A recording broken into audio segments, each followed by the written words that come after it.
Adonis is a poor orphan boy who is taken in by the strongest witch in the land. She becomes like a mother to him. One day, the ugly emperor humiliates her in front of everyone and kills her. Heartbroken and angry, Adonis swears to get revenge and kill the emperor one day. This all began when God created humans.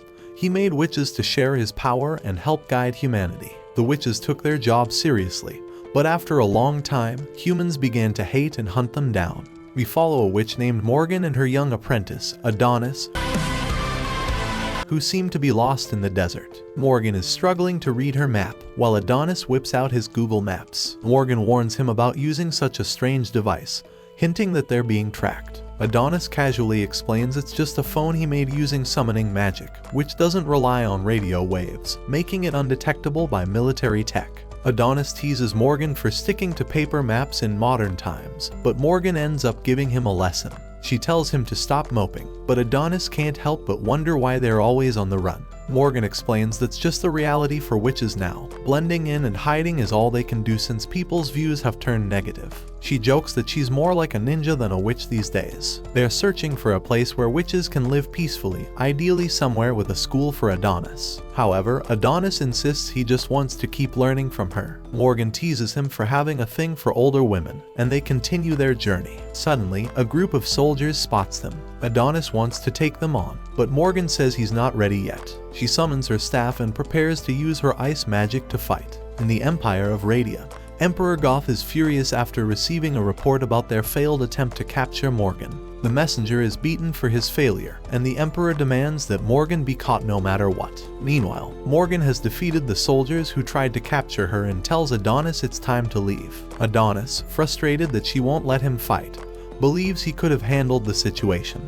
To prove his point, he summons a huge sword. Morgan tells him again that he's still too inexperienced for such battles. Adonis suspects the real reason she's holding him back is because he's human, and she doesn't want him to kill his own kind. But Adonis reassures her that he doesn't care about that. He just wants to protect her. Morgan is touched by his determination and acknowledges his feelings. Just then, one of the soldiers' devices activates, transmitting their location.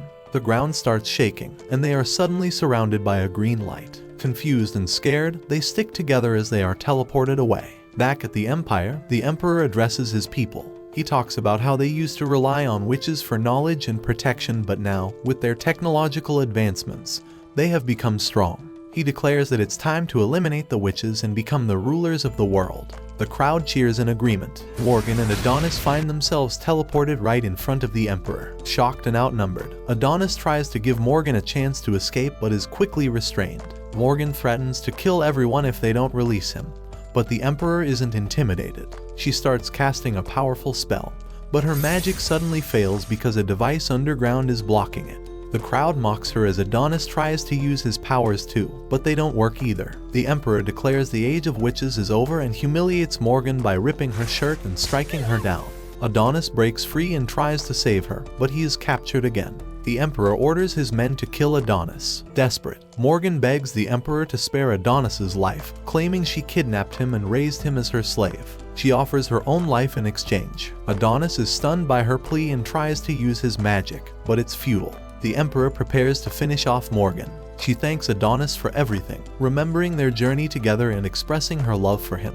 The Emperor shoots her, and she is executed by the firing squad. Adonis watches in horror as the Emperor displays Morgan's head to the cheering crowd. Filled with rage and grief, Adonis vows to destroy them all and avenge Morgan's death. 10 years later, in a Radia Empire prison, two women fight over a loaf of bread. A girl named Dorothia steps in and offers her share to stop the fight. The women quickly take it, and Dorothia's friend Anna worries if she'll be okay without food. Dorothia shows she's still energetic and tells Anna not to worry. Anna can't believe Dorothia can still help others despite their bad situation. She thinks about how, even though the witches were wiped out and technology advanced, wars never ended. Dorothia and Anna are prisoners of war, but Dorothia tries to cheer her up with a puppet show. Suddenly, guards come in, calling for prisoner number 218. The girls know that people who get called never come back. They want Anna, but Dorothia steps forward instead. Anna cries, realizing Dorothia is sacrificing herself for her. Dorothia is taken to the warden, who says the prisoners are being sold as slaves. The warden takes a selfie with Dorothia. Dorothia bites his finger and escapes, taking his phone. She tries to unlock the cells but finds the phone needs the warden's voice. Imitating his voice, she manages to open all the cells. Dorothea tells everyone to run, causing chaos. She looks for an exit but ends up in a strange room. A guard catches her, but then panics as a containment unit starts to unlock, revealing someone inside. The man breaks free, and it's Adonis, looking very angry. The guards are terrified as Adonis quickly takes one out. Another guard tries to shoot him, but Adonis deflects the shot and uses the guard's gun against him. Dorothea is scared as Adonis approaches and shoots her, but instead of hurting her, he frees her. As chaos continues, the guards struggle to regain control. At the National Security Bureau, Director Yamato gets a report about the incident. He orders his executive, Ikout, to handle it, and Ikout eagerly agrees. Yamato's sister, Yuki, is not happy with Ikout's casual attitude. She reminds him of their duty to keep order in the Empire. Yamato reassures her, saying there's a reason Ikout is an executive. Back at the prison, the warden is terrified to find out that Adonis has escaped. He can't figure out how Dorothea managed to open Adonis's cell because even his phone shouldn't have had that ability. On top of that, Adonis's magic pen is missing. Outside, Adonis uses his magic for the first time in 10 years. He fires a huge bullet that crashes into a building, planning to destroy the city. Ikout is cleaning up the mess in the prison when he hears about the attack and decides to go there. But first, he takes down the warden. Dorothea also manages to get out, but when she sees the destruction Adonis is causing, she feels it's her fault for freeing him. Adonis walks through the streets, thinking about how his master wouldn't want him to seek revenge, but he can't let go of his anger. He summons a giant robot and begins to destroy everything in his path. An officer gets a report about the attack but thinks it's a prank. Suddenly, a car crashes through the wall, and the driver looks terrified. The officer thinks the man is crazy until he sees the chaos outside. Yamato and Yuki watch from a distance and confirm that Adonis is causing the destruction. Yamato suggests using their magic suppression device, but it hasn't been used in 10 years, so they aren't sure if it will still work. The city declares a state of emergency and tanks are deployed. They fire at the giant robot but miss. Adonis retaliates by smashing buildings and throwing debris at the tanks. For humans to use magic, they need to understand and organize it. Even while Adonis was locked up, he practiced in his mind, planning to destroy everyone who benefited from his master's death. Adonis summons 2 massive guns and starts shooting everyone. Even though he's getting his revenge, it doesn't make him feel better and he starts to cry. Ikout sees Adonis in the giant robot's hand, and the NSB sends jets to bomb him. Civilians get caught in the explosions. A building is about to collapse on a child, but Dorothea saves the kid just in time. She feels bad for everything that has happened and promises to fix things. Meanwhile, at the palace, the emperor is bedridden with an incurable illness. He wonders if it's a curse from God but feels no regret for exterminating the witches, believing it was necessary for humanity's sake. Adonis is battling soldiers on the ground, and his magic is too powerful for them. He wipes them all out and is about to kill the last soldier when Dorothea begs him to stop. She thinks he's done enough and doesn't want to see any more innocent people die. This angers Adonis. He recalls sparing her because she was from a different country, but now he considers killing everyone. Dorothea tells him Morgan wouldn't want this, but Adonis snaps at her not to mention his master's name. He suspects the humans are using her to distract him, remembering how they fight dirty. Dorothea then reveals she's a witch. Adonis doesn't believe witches still exist, but she insists some survived. Adonis asks why they didn't save his master, and Dorothea explains they were too desperate to escape. Adonis doesn't want her apologies, but Dorothea says they can bring Morgan back to life. Adonis finds this hard to believe, but Dorothea says she infiltrated the country to find him and use his memories to resurrect Morgan. Adonis is ready to kill her but stops when he sees her face, which reminds him of his master. He breaks down in tears. Dorothea tells him he's not alone anymore, but suddenly she gets shot. Ikout, who missed his target, is sad because he intended to hit both. In a flashback, Dorothea watches as soldiers burn a village and kill witches. A witch named Mia tells her the humans attacked without warning. Dorothea wonders why, since the witches did nothing wrong. Mia knows they can't fight back because a device is blocking their magic, so she tells Dorothea to escape and inform their leader, Ophelia. Mia advises Dorothea to follow the Star of Revelation, which will lead her to Ophelia's mansion. Mia urges her to run, and Dorothea dashes away as soldiers surround Mia. Back in the present, Dorothea is seriously hurt. Adonis tries to keep her awake and asks how he can bring Morgan back to life. Dorothea manages to give him some important information, but soldiers start shooting and Dorothea dies. Adonis realizes he's surrounded. Using his magic, he stops the bullets in midair and sends them back at the soldiers, killing them. Ekout tries to shoot Adonis from a distance, but Adonis controls the bullet, makes it huge, and sends it back, killing Ekout instantly. Meanwhile, Yuki heads to the magic suppression device, thinking it might stop Adonis. The director, Theta, stops her, saying they can't use the device. Yuki demands to know why, so Theta calls Yamato and explains that the device releases particles that cause a deadly disease,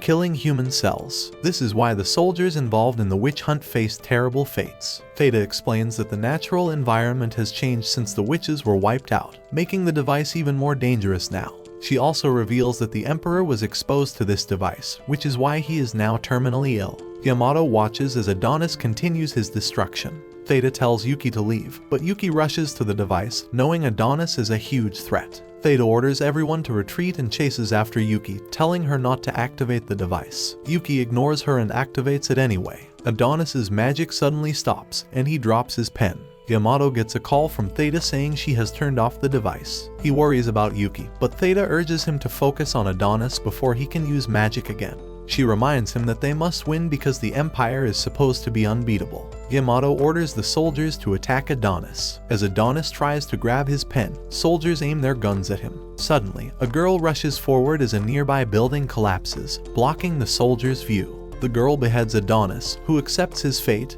happy to reunite with Morgan. She presents Adonis's head to the soldiers, who cheer, thinking the threat is over. Yamato, however, tells them it's too soon to celebrate. They still need to collect Adonis's body and rescue survivors. He asks about the girl who killed Adonis, learning she's a new recruit, but he orders the official to focus on finding Yuki instead. Theta and Yuki get medical help while the Emperor speaks to the public. He blames Adonis for the disaster and many deaths. He admits they don't know how Adonis could use magic, given he was just human, and feels guilty for letting him live so long.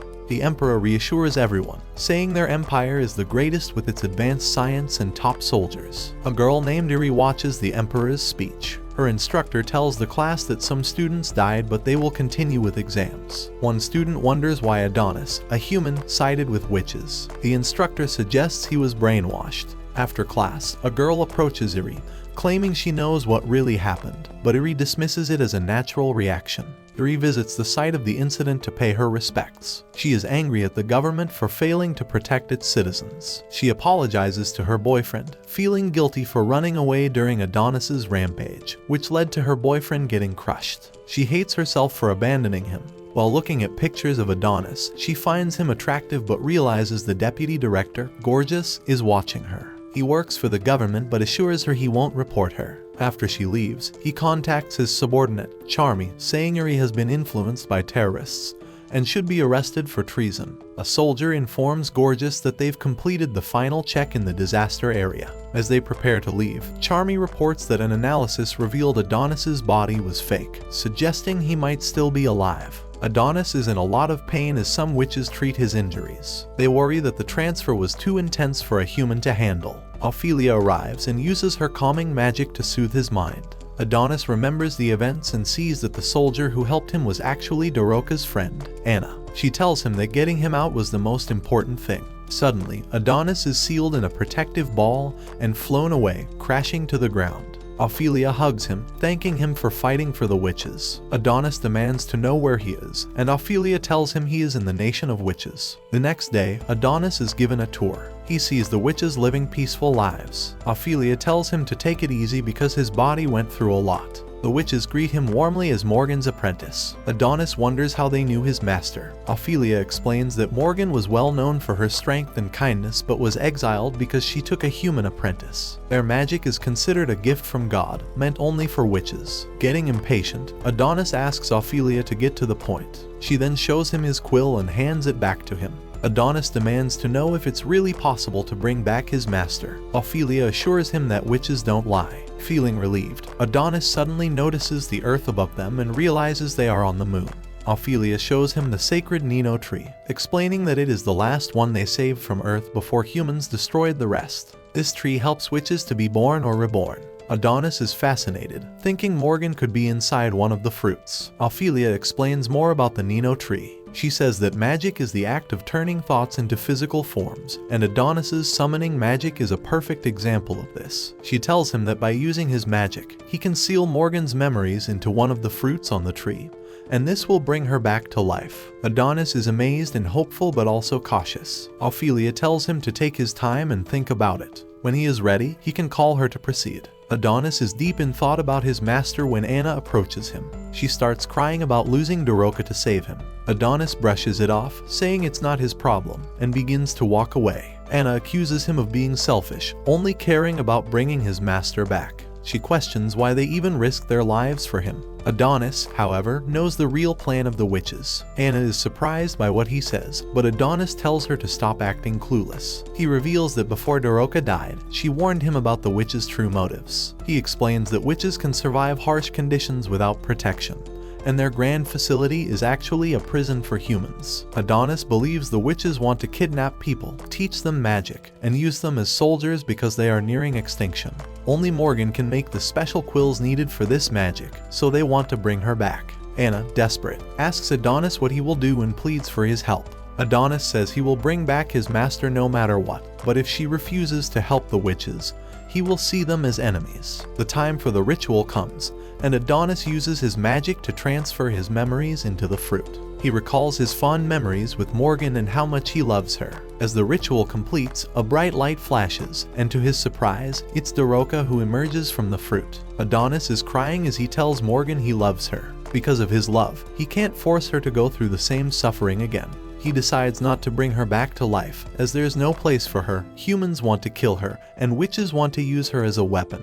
To save her from a terrible fate, he uses his magic to change the spell and resurrect Dorothia instead. He catches Dorothia as she revives, saying he didn't want to leave his debt to her unpaid. Dorothia is confused to be alive. She remembers dying back on Earth. Embarrassed, she realizes she's naked and quickly backs away, asking Adonis to forget what he saw. Adonis tells her to just put on a jacket and stand up. Meanwhile, the other witches are growing angrier by the minute. Ophelia, with an angry smile, questions how Adonis could do such a thing after all they did for him. They brought him there, healed his wounds, and guaranteed his safety, yet he ruined their plans. The other witches start accusing him, saying typical human behavior, claiming he never really loved Morgan, or that Dorothia must have convinced him somehow. Ophelia glares at Dorothia with murderous intent. Adonis tells them all to shut up, saying the choice was his alone. Ophelia, angry at Adonis's tone, raises her hand to cast a spell on him. Suddenly, several lights appear around her, and she panics, questioning what Adonis did.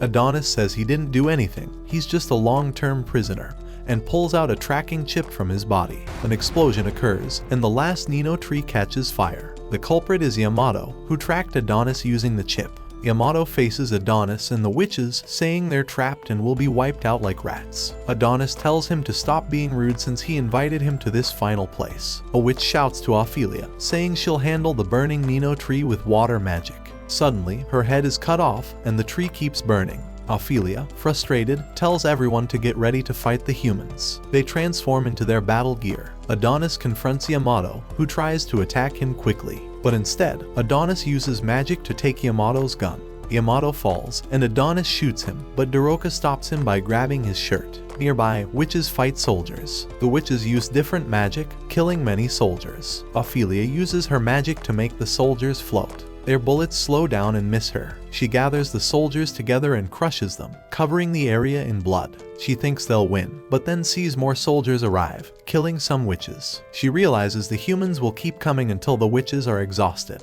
On Earth, people watch live video feeds of the battle on the moon. They wonder why there are still witches alive when they were supposed to be gone 10 years ago. Director Theta, on life support due to cancer from the magic suppression machine, explains why they failed to find the witches. She says during the witch hunt, they used capsules to send dead witches into space. Those capsules were probably used by witches to escape to the moon, where they built a hidden station. Dynasma is furious that the witches are still alive and blames Theta for not discovering this sooner, despite their big budget. He says her failure will cost her more than her job. Shirasagi, director of the NY, tells Dynasma to calm down and focus on solving the problem first. They can deal with public relations later after they have finally dealt with the witches. In a flashback, we see Yamato caring for Yuki, who now has stage 5 cancer from the magic suppression machine. He remembers how she was always by his side, even when he became a director. She became his vice director, the youngest ever. Yamato loves his sister dearly. Despite not liking bureaucracy, Yuki took the job to stay close to him. He blames Adonis for Yuki's sacrifice to stop him and vows to make Adonis suffer for what happened to her. Yamato sets his battle suit to 500% output and stands up, severely wounded but now incredibly fast. He charges at Adonis and punches him across the field. Dorothia runs to Adonis, but he tells her to keep her eyes on Yamato, who is determined to kill him. Yamato yells that he will make Adonis pay for siding with the witches. As he prepares to draw his sword, he thinks about retiring and living peacefully with Yuki once this battle is over. He unsheathes his sword and unleashes a powerful anti-witch slash that stretches across the field. The attack is so strong that it instantly kills all the witches in the area. Adonis dodges, but Ophelia and many others are killed. Even Dorothea barely escapes the attack, saved by Anna's magic, but Anna couldn't save herself. Back at headquarters, they ask for a report on the situation at the witch base because they've lost the feed and can't see what's happening. The whole base is covered in red as Dorothea cries over her friend's dead body. Adonis and Yamato are the only ones left fighting. Yamato sends a message to his headquarters, saying he has taken down the witches and only needs to finish off Adonis. Adonis uses magic to put on metal armor and charges at Yamato, jumps to avoid Yamato's sword slash. As he lands, he enchants his fist, breaking Yamato's sword and punching him in the chest. Yamato doesn't give up. He uses his suit to trap Adonis and regenerates his blade to slash him again.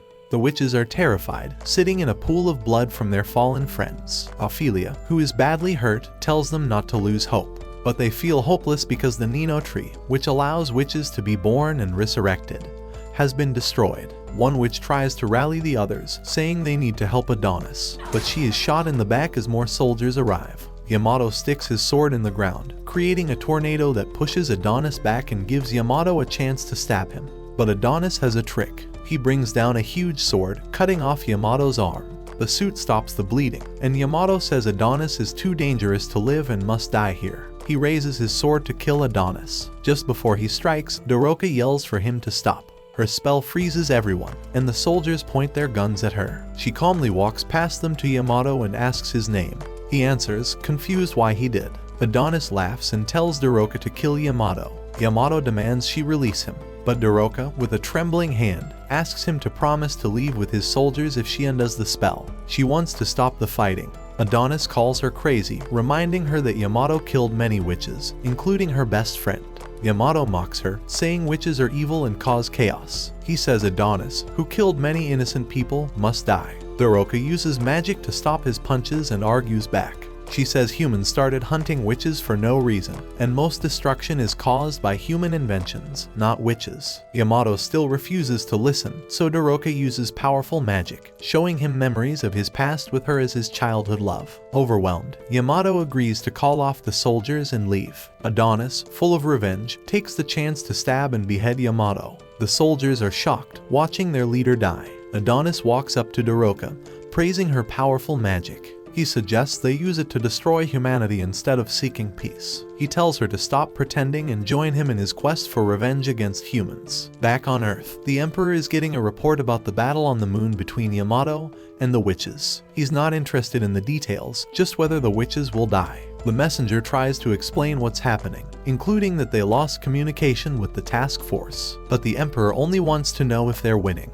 The messenger, unsure of the situation, says they are winning just to satisfy the Emperor. The Emperor asks if Adonis is also on the moon. When he hears that Adonis is there, he looks up at the sky and shouts with joy. He's thrilled that all the witches and Adonis will die together on the moon. He calls them sore losers for trying to escape to the moon to avoid death. The Emperor then turns to his wife, asking for some affection, showing how dependent he is on her. He presses his face into her chest and laughs wildly, saying he finally killed all the witches like she wanted. The messenger, still present, thinks the Emperor has lost his mind, and he's right. The Emperor's behavior is strange and unsettling. The Emperor's wife, who is actually a witch, had used love magic to make the Emperor kill all the witches. Now that he has done what she wanted, she tells him he can die. The Emperor, under her spell, happily walks to the edge of the roof. The messenger tries to stop him, but the Emperor is determined to jump because his wife told him to. Standing on the edge, he talks about all his achievements, creating technological advancements, establishing the Kingdom of Rydia,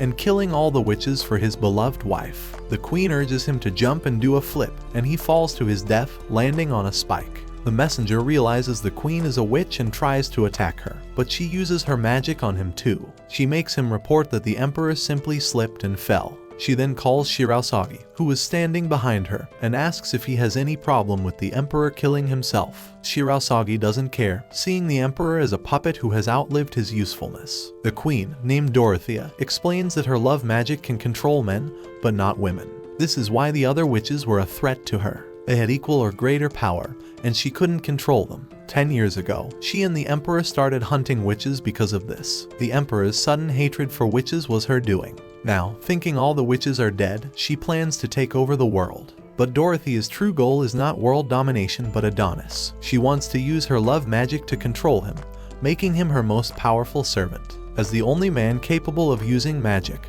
he will be a valuable asset to her. Dorothea is a witch who transcends the multiverse and is obsessed with Adonis. Meanwhile, Adonis asks Dorothea to help him destroy the human world. Dorothea says no, so Adonis decides to do it alone. Since Dorothea's spell is still active, the soldiers can't move. Adonis uses a spell to create bloody tentacles from the blood on the floor, wrapping them around the soldiers and tearing them apart. The soldiers scream in pain and fear while Dorothea tries to stop Adonis from killing them. Dorothea doesn't want to use her magic on Adonis, but she feels she has no choice. Before she can act, Adonis appears in front of her and dares her to try using her magic on him. He threatens to make sure she dies a second time if she does. Then he goes back to his killing spree. Dorothea cries out, telling Adonis that his revenge will only cause more people to seek revenge on him. But Adonis doesn't care. He feels he has nothing left to live for except revenge. He finishes off the remaining soldiers, their blood splattering across his face. Adonis walks past Dorothea and over to Yamato's dead body. He grabs Yamato's head and magically removes his face. Using Yamato's face and voice, Adonis sends a message to the Empire's headquarters, pretending to be Yamato. He says they won the battle against the witches and asks to be teleported back. However, the director at headquarters notices something strange and realizes it isn't Yamato. Adonis removes Yamato's face and grabs Dorothea, planning to take her with him because her magic is useful. Dorothea slaps him and asks if he thinks Morgan would be happy with what he's done. Before Adonis can answer, the Empire's teleporter activates, surrounding them both. Ophelia, still on the moon, realizes this was Adonis's plan, to trick the Empire into thinking they won and then return to Earth in disguise. As they are being teleported, Adonis silently apologizes to the witches who died because of him, showing he still feels some guilt. Back on Earth, the Empire is ready for Adonis. They figured out he was pretending to be Yamato and prepared an ambush. They open fire as soon as the teleportation completes, but nothing arrives. It's announced that the teleport coordinates were changed, and Adonis's signal is lost. Realizes that Adonis escaped. She tells the witch's apprentice that Adonis has won this round. Somewhere in the desert, Adonis and Dorothea are standing together. Adonis points to the stars, showing Dorothea that they are back on Earth. He is covered in blood but looks determined. He tells Dorothea that they will start taking over the Radia Empire. They will attack small towns and villages first. We see a flashback of what happened before they teleported. Dorothea was begging Adonis to help the witches still alive on the moon. But Adonis was busy using his magic to change the teleportation coordinates. He was focused on his plan to return to Earth. Adonis tells Dorothea they will gather supplies and information as they attack places on their way to Radia. He is ready to start, but Dorothea wants to go back to the other witches. Adonis calls her foolish, saying that the witches on the moon are all dead. Dorothea refuses to believe this and demands to be sent back. Adonis gets angry and calls her a spoiled child. Dorothea snaps back, saying he is the childish one because all he cares about is revenge. Adonis uses his memory magic to show Dorothea how she begged Yamato to save them. She feels ashamed and cannot watch. Adonis realizes that Dorothea didn't fit in with the other witches because they hated humans, but Dorothea wanted peace. Dorothea tells Adonis that she wanted to meet him because she wanted to know why Morgan chose him as her apprentice. She hoped Adonis could bring peace between humans and witches, but now she sees she was wrong. Adonis tells her she doesn't understand him at all. He says humans will never forgive him, just as he will never forgive them, so the fighting will never end. Adonis silences Dorothea, saying Morgan's life was worth more than all of humanity. The world made a huge mistake by taking Morgan from him, and it deserves to be destroyed. Dorothea doesn't understand his anger and wonders how far he will go. She blames him for the deaths of the witches on the moon because he brought the humans there. Adonis says that bringing the humans was the only way to get back to Earth. The witches were just pawns in his plan, and Dorothea still can't believe how cold-hearted he is. Dorothea becomes very upset. She says the witches fought hard to survive and didn't deserve to be used in Adonis's plan. Adonis silences her again, asking how she can defend humans when they killed so many witches. He accuses her of betraying the witches by not wanting revenge. Dorothea disagrees, saying that revenge won't heal any wounds. Adonis doesn't care anymore. He starts to walk away, saying he has nothing left to lose. Dorothea tackles him, reminding him that he still has the life that Morgan worked so hard to protect. She begs him not to let the cruelty of the world change him. She isn't asking him to forgive humans, just not to let revenge consume him. She fears that seeking revenge will destroy him and make him like the people who took Morgan from him. Dorothea thinks Adonis still has plenty to lose, but they can't understand each other. For Adonis, revenge is the only thing that proves he and Morgan existed. He feels that if he stops seeking revenge, every trace of Morgan's existence would disappear, and that thought terrifies him. Dorothea breaks down in tears, and Adonis points out that all she does is cry. They start to understand each other a little, but Dorothea notices Adonis's health is getting worse. A group of bikers sees them from a distance and thinks they are a couple having fun. The leader, Mr. Punch, decides what to do with them. Later, Adonis wakes up in a strange place, feeling tired of always waking up in unfamiliar spots. He tries to remember what happened. He recalls Dorothea asking bikers for help because he was losing blood and couldn't move. Mr. Punch, the leader of the bikers, shows up and wonders if Adonis's cold eyes mean he's killed someone. Punch doesn't understand much and offers Adonis a drink. Adonis refuses, thinking it's dirty water, but Punch insists it's the best drink ever. Adonis just wants to know where Dorothea is. Punch explains that Dorothea was looking after him until a while ago when some young guys took her away. Adonis demands to know where she is, so Punch takes him outside. Punch welcomes him to the wasteland, a place full of people from poor countries, refugees, and escaped slaves from Radia. It's a place where people left behind by society end up. Suddenly, Adonis hears Dorothea's voice begging someone to stop. She's surrounded by men, and Adonis worries they are hurting her. Punch explains that they don't see many women in the wasteland and makes a crude comment about her screams. Adonis rushes to save Dorothea, ready to fight, but is surprised to see she is learning to ride a motorcycle. She was asking them to stop the bike, but the guys were just encouraging her. Dorothea is happy to see Adonis awake but falls off the motorcycle. She's concerned about his injuries, though she looks hurt too. Dorothea gives Adonis some small figurines and apologizes for not realizing how injured he was. Adonis coldly throws the figurines away. Punch announces they will have a party, and Dorothea helps with the preparations. That night, everyone drinks heavily, and Dorothea serves the drinks. An older man tries to flirt with her, but she ignores him. Adonis isn't in the mood to party, which makes Dorothea sad. Some guys joke that she must be fighting with her boyfriend. She tries to explain they aren't together, but no one believes her. They ask about their story, so Dorothea says they are traveling the world. Everyone laughs, finding it funny they would come to the wasteland. They think Dorothea is a nice girl. Suddenly, the men start collapsing. Dorothea panics, thinking Adonis poisoned them, but he explains he used magic to turn their alcohol into a tranquilizer. Dorothea is relieved they are alive, but worried when Adonis finds a gun.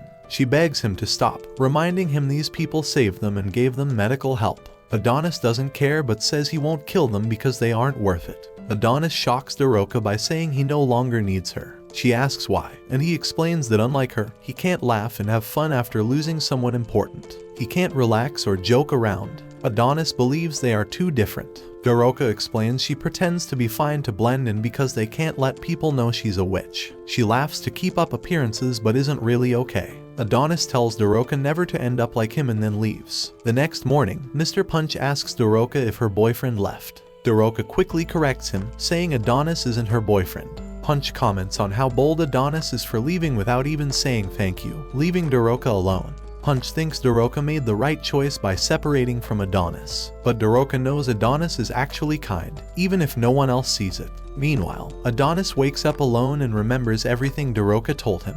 Her words have affected him, but he hates admitting it. Suddenly, he notices someone following him. He wonders if the tranquilizer he used was too weak or if it's someone from the Empire. Either way, he's ready to fight and declares he'll stop anyone who gets in his way. Back in the wasteland, Dorothea is shocked when Mr. Punch reveals he knew Adonis was the witch's apprentice all along. Dorothea tries to deny it, but Punch insists it's true. He recalls a memory from when he was dying in the desert, and Morgan, the ice witch, and her young apprentice Adonis saved him. Punch explains that the greatest happiness is having something worth fighting for, even against the whole world. He tells Dorothea that you can't settle the question of whether revenge is right or wrong. Adonis has chosen revenge, and even if it leads to his death, that's his choice. Punch asks Dorothea what she plans to do. She says she doesn't want anyone else to die because she couldn't protect Anna and the others. She refuses to let Adonis die. Punch wonders why she's still talking to him instead of helping Adonis. We then see that the person following Adonis is actually Dorothea. Adonis is surprised and wonders if she is trying to stop him.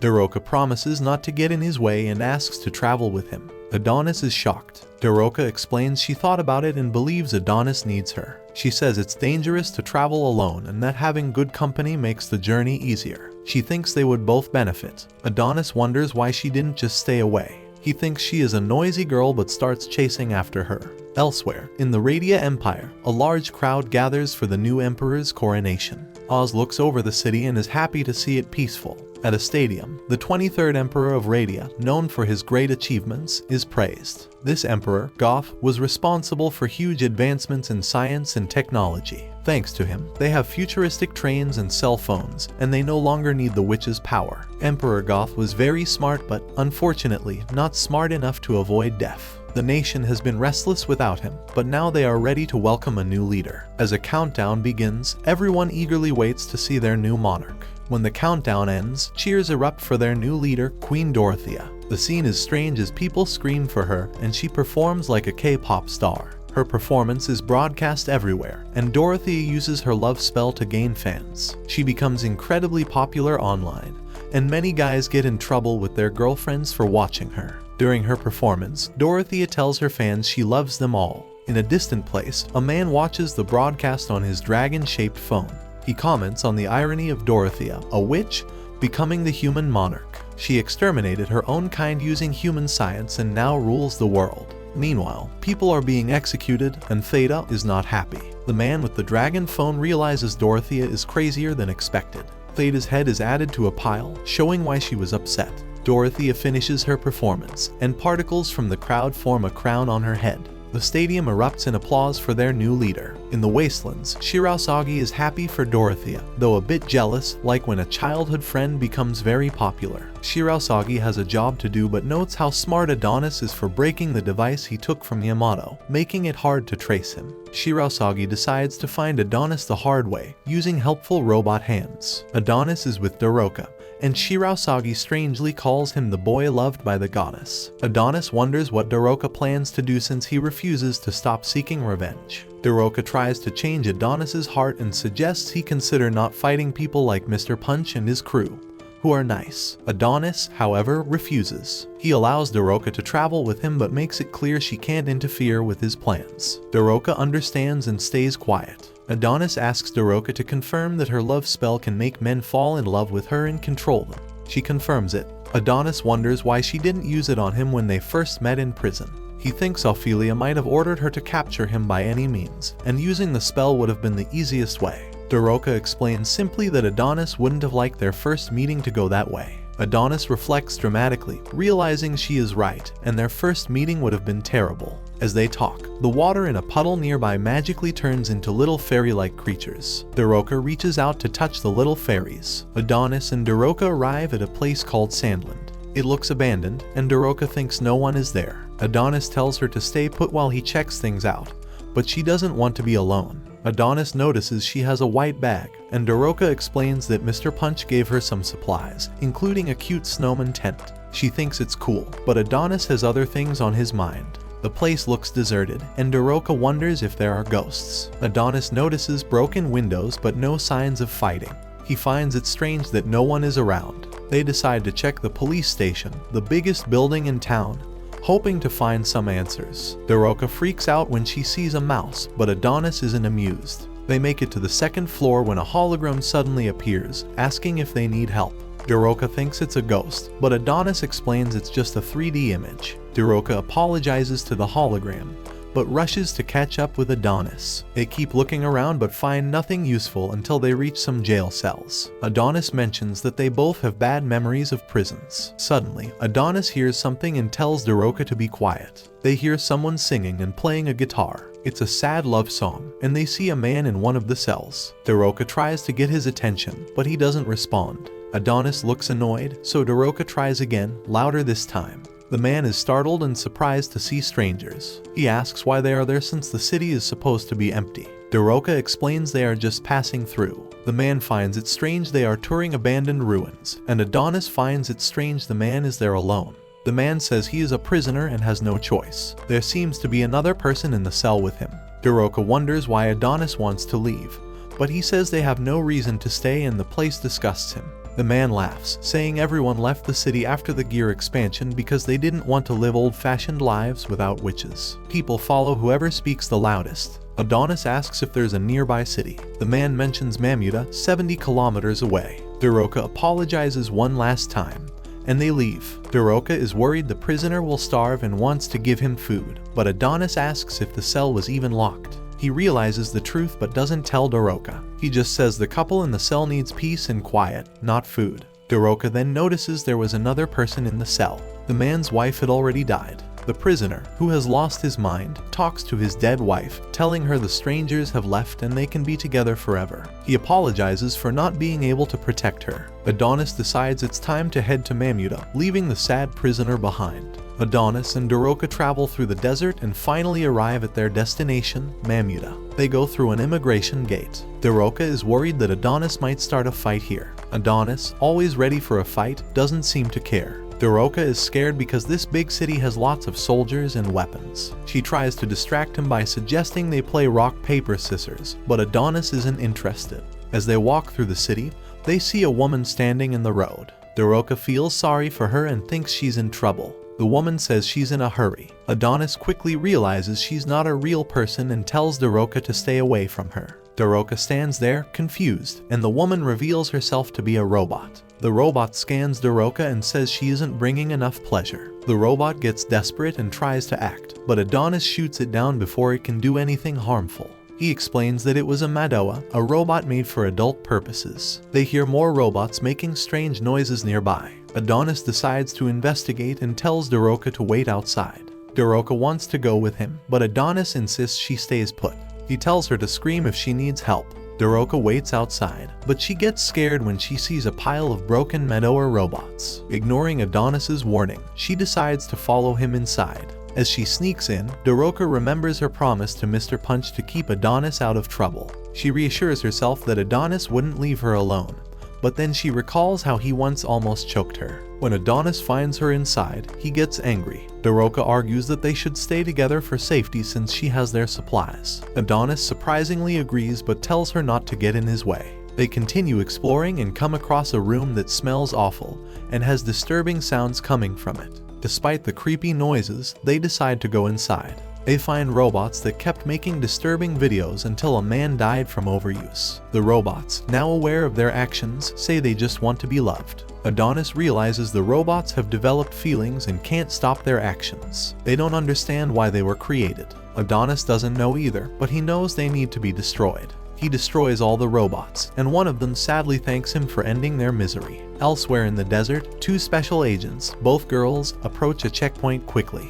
They are annoyed by the soldiers' readiness and decide to charge right through them. The girls go by numbers. Number 5 tells number 6 to get ready. 5 quickly takes down most of the soldiers, and 6 finishes off the last one. More soldiers try to surprise them but end up dead too. The girls look at their work and laugh at how easy it was. Adonis remembers how the witch leader Ophelia once said that science shows humankind's true nature. In this world, people invent crazy things like these plot-developing robots. Find shackles that Doroka once wore at the Radia concentration camp. Adonis explains that this nation traded their own women for these robots. Adonis, who somehow knows how to fix machines, works on a vehicle. He explains to Doroka that Mamuda likely traded away all their women for robots, which led to the nation's downfall. Without women, no new generation can be born. This gives Adonis more reasons to hate humans. Adonis takes parts from the cars and heads to a pile of robots. He tells Doroka he's making an EMP, which will send a shockwave to disable the robots. Doroka doesn't understand, so Adonis explains it simply: it will put the robots to rest. He uses his magic and has Doroka hold a speaker. The EMP wave covers the robots, and one of them thanks them before shutting down. Dorothea feels relieved that Adonis is with her. Meanwhile, the two agents are watching them. They realize Adonis is the infamous witch's apprentice, the most wanted by the Radia Empire. They are shocked he's just a teenager. Number 6 warns Number 5 not to underestimate him, as he has caused a lot of trouble for the Empire, killing many people, and even destroying an elite force. The girls are not supposed to deal with witches, but 6 says Emperor Suzhou wants them to capture anything that can help control Radia. They hope for a reward and dream of living in the capital. 6, who cares deeply for 5, says she'll live anywhere as long as they are together. They decide to confront Adonis. Number 6 tells Number 5 to take care of Adonis while she handles Dorothea. But 5 insists she's in charge because she's older. Suddenly, Shirasagi appears, having been watching them. Adonis and Dorothea finish dealing with the robots and get ready to leave. The two agents move to confront them but are stopped by Shirasagi. The girls demand to know who he is, but he doesn't answer. To them, silence means he's an enemy, so they attack him immediately. Back in the city, Dorothea makes a grave for the Medoa robots and tells them to rest in peace in robot heaven. Adonis, however, thinks this is pointless. He explains that making graves and praying doesn't help the dead, it's just for the living to feel better. Adonis then suggests that if Dorothea really wants to honor the Medoa, she should help him get revenge on all humans by wiping them out. Dorothea finds this too extreme, so they agree to disagree. Dorothea then prays at a tombstone she made for the witches. Adonis thinks this would be a good place for her to stay forever since she likes crying so much. Dorothea is shocked by his rude comment. Adonis reminds her that all her friends died because he brought humans to the moon base. He tells her she shouldn't even want to travel with him and gives her a chance to reconsider. This serious moment is interrupted when Dorothea shows Adonis the 2 little dolls he thought he had thrown away. Dorothea explains she doesn't want to blame him anymore and doesn't want to argue. She admits the witches were wrong to use him. Their obsession with fighting humans led them to kidnap Adonis and try to make him revive Morgan, which was a betrayal. Adonis decides it's time to leave. He apologizes to Dorothea, showing that she is slowly changing him.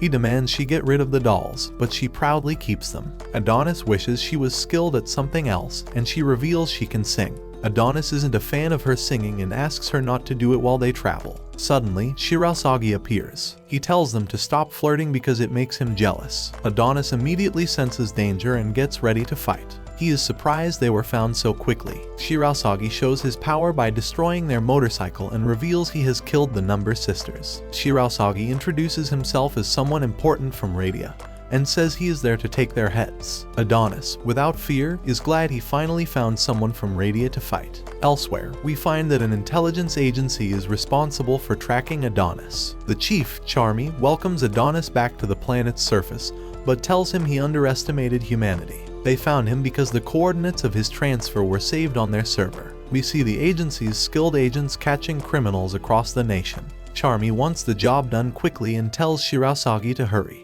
Adonis realizes he made a big mistake and didn't think they would find him so fast. He notices 2 ornaments Shirasagi is carrying but doesn't know who they are. Shirasagi says the 2 girls got in his way, so he had to get rid of them. Dorothea demands that Shirasagi stop disrespecting them, but Shirasagi doesn't know who she is and threatens her for her attitude. Adonis steps in, pulls Dorothea's hair, and pushes her aside. He gets ready to use his magic, but Shirasagi stops him instantly. Adonis quickly pulls out his gun and fires, but Shirasagi dodges all the bullets easily. Adonis keeps trying, but he can't hit Shirasagi because he moves so fast. Adonis thinks Shirasagi must be a cyborg.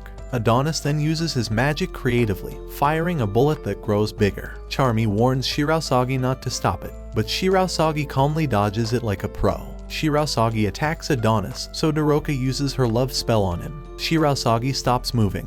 Dorothea threatens to freeze him completely if he doesn't surrender. Adonis sees a chance to get information and tells Dorothea to ask Shirasagi about his abilities. But Shirasagi starts laughing and says Dorothea looks like someone he knows. He reveals Dorothea looks like the queen, reminding us of when the emperor took his own life because of the queen's love spell. Adonis and Dorothea are confused about how Shirasagi can still move. Shirasagi rips off his shirt, showing a heart on his chest, indicating he's already under someone else's love spell. Shirasagi shows holes in his back and uses an ability called Hummingbird Release, launching robotic hands from his body. Adonis thinks the gear expansion has gone out of control. He tells Dorothea to move out of the way since her love spell doesn't work on Shirasagi, making her unable to help in this fight. Adonis has a flashback of when Morgan, someone he cared about deeply, was being mistreated.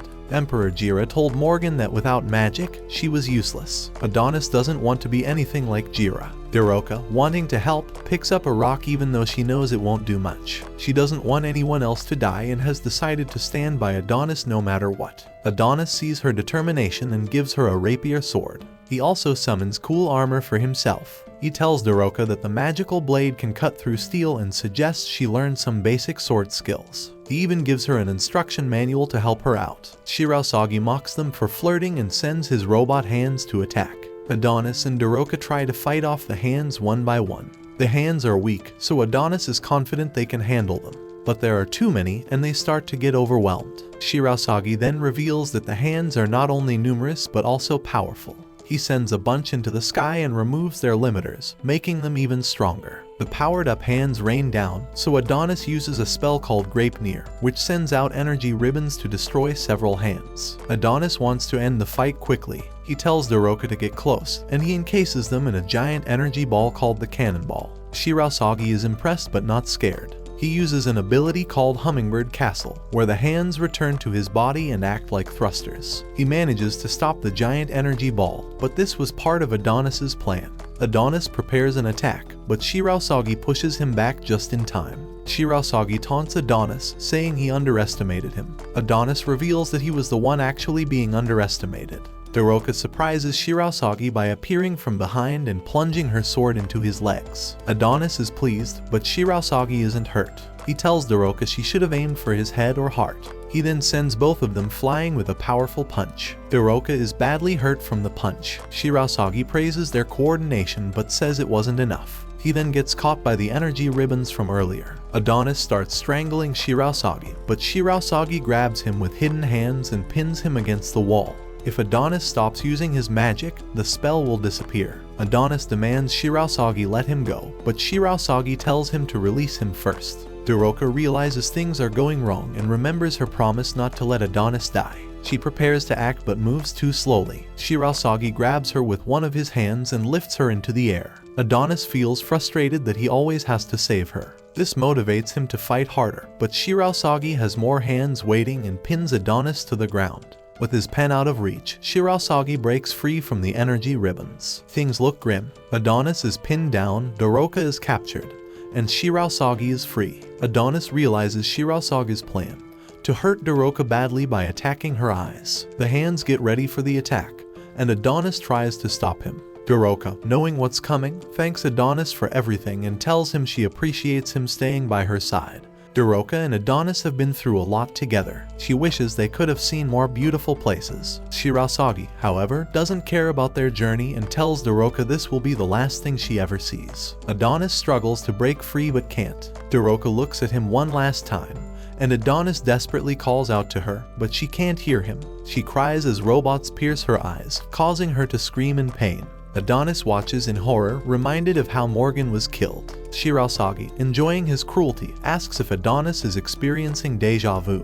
Adonis becomes even angrier and tells Shirasagi to stop. Adonis manages to break free for a moment, but Shirasagi takes Dorothia's eyes with him. Adonis rushes to her side, but she is bleeding heavily and can't see anymore. Dorothia, possibly losing her sanity along with her sight, tells Adonis she is okay and that he should run. Adonis tells her to be quiet. Shirasagi interrupts, showing Dorothia's eyes and laughing like a maniac. Adonis demands them back, but Shirasagi plays with them, wanting Adonis to laugh too. When Adonis refuses, Shirasagi crushes the eyes and taunts Adonis to fight him. Furious, Adonis attacks Shirasagi, using his hand-to-hand combat skills to smash him into a wall. Adonis retrieves his quill to protect Dorothia, but Shirasagi sends his robot hands after them. Remembering he is the apprentice of a great witch, Adonis uses a spell to send the hands back at Shirasagi. Shirasagi dodges and realizes Adonis has hidden in a building. Adonis knows what he must do to stop Dorothia's bleeding. He warns her it will be painful but assures her to trust him. Adonis uses the jets from a robot hand to burn her eyes shut, stopping the bleeding. Dorothia thanks and apologizes to him. Dorothia falls into despair, imagining a normal life where they went to school together and had ordinary moments. She wonders where things went wrong. Adonis panics, thinking she has died, but she is still breathing. Her words trigger Adonis because Morgan used to talk about living normal lives. Adonis realizes he couldn't protect anyone and prepares his quill for the next move. Outside, Shirasagi is searching for Adonis. He is surprised when Adonis summons a huge creature. Shirasagi remembers that this giant caused massive damage to the capital before. He knows he must avoid getting hit by it. Adonis, filled with rage, taunts Shirasagi, saying he wants to make the queen blind as payback for what happened to Dorothia. This makes Shirasagi very angry. He sends his robot hands to attack Adonis, but Adonis calls him a stupid rabbit and tells him to shut up. Adonis dodges the hands, but there are too many and his giant is destroyed. Shirasagi mocks Adonis for talking big but not being able to back it up. Adonis then armors up one of his arms and tries to punch Shirasagi, but Shirasagi blocks it and throws Adonis around like a rag doll. Adonis finds a moment to cast another spell, but Shirasagi quickly knocks his quill away. Shirasagi points out the weakness in Adonis's magic. There's a delay between writing and activation. He tells Adonis to blame himself for being born human. Adonis demands that Shirasagi fix Dorothia's eyes. Shirasagi forms a giant hand and tries to crush Adonis. Meanwhile, Dorothia is trying to find Adonis but hears nothing. Suddenly, she hears what she thinks is Adonis's voice calling out to her, but it's actually Shirasagi. Adonis, badly hurt, tries to tell Dorothia to run away, but Shirasagi throws him aside and pierces him with a metal rod. Shirasagi continues to beat Adonis with his robot hands. Dorothia hears Adonis's screams and realizes he is in trouble. She begs Shirasagi to stop, but he tells her to be quiet. Shirasagi says her voice reminds him of his queen, which angers him. He met the queen by chance and fell deeply in love with her. He asks Dorothia if she knows that feeling but then says it doesn't matter. He declares that Adonis's death is predetermined and that the world doesn't need two witches like her. Dorothia tries to reason with Shirasagi, saying witches are the real enemies of humans and begs him to stop hurting Adonis. She says Adonis destroyed the capital only because humans started hunting witches. Dorothia always wanted peace but now believes revenge is justified after everything humans did to her. Adonis begins to wake up and sees Shirasagi slam Dorothia's face into the ground. Shirasagi doesn't want to hear her talk and just wants to kill Adonis. Adonis has an idea and tells Dorothia to use her love spell on him, making him her puppet so he can move. Dorothia doesn't want to do it, but Adonis insists it's the only way they can survive. Shirasagi tells them to give up, but Adonis pleads with Dorothia to cast the spell. Finally, she agrees and apologizes to Adonis for having to use her magic on him. A huge amount of power flows from Adonis's body. Shirasagi is shocked at the power Adonis suddenly has. Adonis nearly lands a powerful punch, sending Shirasagi flying. Magic writing surrounds Adonis. In a flashback, we see other witches bullying Dorothia for her magic, which controls humans. They thought it was disgusting and told her to stay away from them. Even the witch leader called her magic impure and indecent. Back in the present, Adonis understands why Dorothia always tries to be pure. Magic continues to flow from his body, and he covers Dorothia with it. He tells her she worries too much and should stop holding back. Adonis wants her to use him without hesitation. He reassures her that he won't fall in love with her, even under her spell. Dorothia agrees. A magic crown appears above her head, and she casts a spell called Love Spell Nightfall. She explains that Adonis will now move freely without being affected by gravity. His wounds are healed, his bones are fixed, and his magic is limitless. Adonis's quill reappears, ready for use. Shirasagi can't believe what he is seeing. He never knew a love spell could do all that. Dorothia proudly says that no one can defeat Adonis now. Shirasagi realizes he's in big trouble and tries to run away. But Adonis creates a huge energy blade, causing a lot of damage. Adonis, under Dorothia's spell, promises to do anything she wants. Shirasagi tries to escape, but Adonis chases him down. Shirasagi is shocked by Adonis's strength. Adonis catches him and throws him through buildings. Shirasagi understands Adonis is much stronger now, but it's too late. Adonis rips off one of Shirasagi's arms and a leg for hurting and disrespecting Dorothia. Shirasagi tries to call a timeout, laughing nervously. Adonis, not amused, uses even more powerful magic.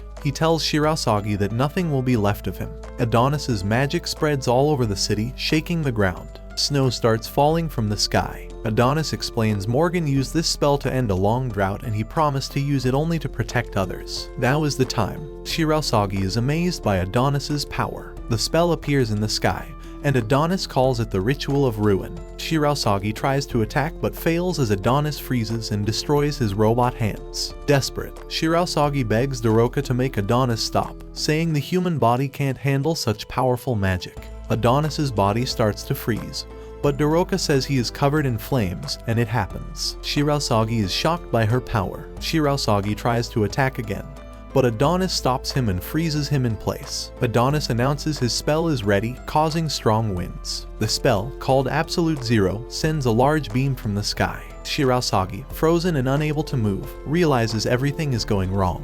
Charmy tries to warn Shirasagi through a drone, but Adonis's magic destroys it and freezes Shirasagi more. Adonis holds Dorothia close as the entire city begins to freeze. Back with the biker gang, they notice the air getting colder. Mr. Punch sees something strange happening in the distance and tells everyone to find shelter. Even though they are confused, they listen to him. Soon, they see ice falling from the sky instead of snow. Charmy talks to her team, but they are lost because they can't contact Shirasagi. The satellites detect a big spell and a sudden drop in temperature where Shirasagi is. They can't tell if Shirasagi is alive or dead. The satellite shows a huge cloud over the city. Director Ruse is amazed by Adonis's power and realizes capturing him won't be easy. When the storm ends, the bikers come out, puzzled since it never snows here. Mr. Punch looks toward the city and hopes his friends are safe. Inside the city, Adonis and Dorothia are covered in snow. An image of Morgan appears and hugs Adonis, even though it's not her real body. Adonis remembers his promise to use his magic to protect others, and the image of Morgan disappears. Dorothia wakes up and sees she is covered in armor. Adonis protected her, but now he is the one losing strength. Dorothia removes the love spell,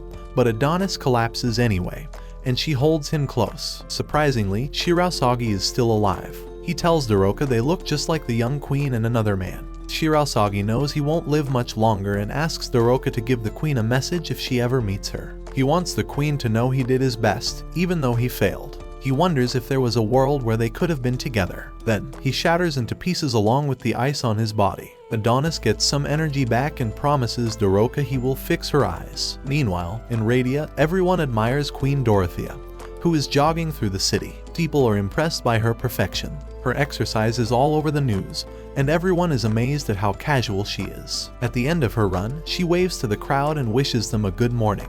Dorothia's assistant is worried and asks her to take guards with her for protection. But Dorothia isn't afraid and thinks he worries too much. She reminds him that everyone loves her and she isn't in danger. However, she is waiting for a message from a group called the Crowns. They haven't responded yet, so she tells her assistant to send them a threatening letter, saying they will declare war if they don't comply. We then see different nations in this world: the Eastern Nation, the Medical Nation, the Military Nation, and the Single Mother Nation. These are the nations Dorothia is talking about, and if they don't listen to her, she will declare war. At the same time, Adonis covers Dorothia with his coat, apologizing for the cold. Dorothia jokes that it's his fault for making everything freeze. They look around and see the snowy landscape created by Adonis's power. Dorothia feels bad about using her love spell on Adonis, thinking it messed with his feelings for Morgan. Adonis tells her not to worry because he asked her to do it. He admits that Shirasagi was really strong, and he wouldn't have won without her help. He takes responsibility for underestimating Shirasagi. Dorothia still feels bad, but Adonis tells her to stop apologizing. She lifts her bangs, worried about how her eyes look, and apologizes for being ugly. Adonis says it's his fault her eyes got hurt. Adonis then lists all of Dorothia's flaws, saying she's clumsy and easily scared. She gets upset, but he adds that her kindness is real. He apologizes for calling her a hypocrite and asks her to share some of her kindness with him. Dorothia is surprised. Adonis tells her to toughen up because life is hard. He covers her damaged eyes, and she says it feels like he's holding her. Adonis reminds her that Morgan is the only one for him. He says her love spell didn't have a lasting effect on him, and Dorothia feels better. They prepare to continue their journey, and Dorothia reminds him to thank Mr. Punch for the tent. Dorothia almost falls, but Adonis catches her. She gets nervous because he's still holding her hand. Adonis stays quiet, which makes her even more nervous. She's surprised when Adonis says he'll keep holding her hand because the ground is slippery. He remembers someone telling him that they need to help each other, and Dorothia is happy to go along. At the research lab, Yuki, who has healed and escaped, swears she won't let anyone hurt Adonis and wants to avenge her brother. Back with Adonis and Dorothia, she holds his hand tightly and says she now understands why revenge is important. Adonis is glad she finally gets it. And that's where this video ends. Watch the next one and take care.